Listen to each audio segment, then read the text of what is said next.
কি গো, কেমন গন্ধ বাইরাতেছে? কিসের গন্ধ বাইরাতেছে? ও বাবা, মাথায় গোবর মাখছো? তোমার কি এটা দেখে মনে হচ্ছে গোবর মেখেছি? গোবর মাখছি? তোমার মধ্যে বানার বাসায় আমি কই? এটা কি মাখছো? তুমি যে তোমার লগে যে সপ্তাহে 2-3 দিন ধরে যে মেথি ভেজাই না, সেই মেথি গুলারে খাইলাই না, বুঝছো? সেটারে মিক্স করে আমি মাথায় দিয়েছি। আর এর মধ্যে দিয়েছি দই, টক দই, আর একটু কফি দিয়েছি। তুমি চশমা করে দেখো। বাপরে বাপ, দিনকে দিন তো স্টাইল বাইরেই যাইছে। হ্যাঁ, কেন আমি স্টাইল করলে কি ক্ষতি তোমার? কি ব্যাপার? কি ব্যাপার মানে? এরকম স্টাইল তো ছিল না। আমার বুড়ো বয়সে ভীমরতি চেপেছে, বলে তো? সেটাই মনে হইতেছে।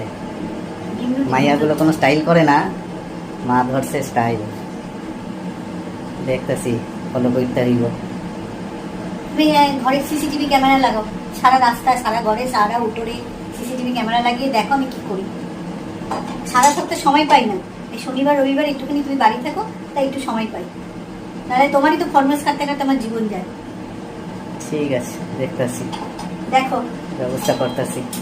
করো, ব্যবস্থা করো, ভালো করে করো। তো বন্ধুরা, তোমরা বলো, যত মানুষের বয়স বাড়ে তখনই কিন্তু, একদম বাস্তব কথা বলছি বন্ধুরা, তখনই মনে হয় ইস, নিজেকে একটু ঠিক রাখি, বেশি বয়স যেন না লাগে। এটা সত্যি তো বলো? আমি নিয়ে তো আমি বুঝি। স্বামী বুড়ো হইয়া যাক, কোনো ক্ষতি নাই। স্বামী বুড়ো লাগুক, কোনো ক্ষতি নাই। নিজেকে ঠিক রাখতে হইব না। বুঝছি, কারণটা বুঝছি।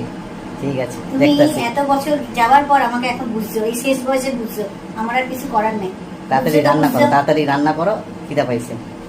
করছি, তুমি যে গম করছো, এই গন্ধ পাইছো, তো ওই গন্ধ পাইছো, ওই পাইছো, তার জন্যই তো আমার এত কথা করতে হচ্ছে।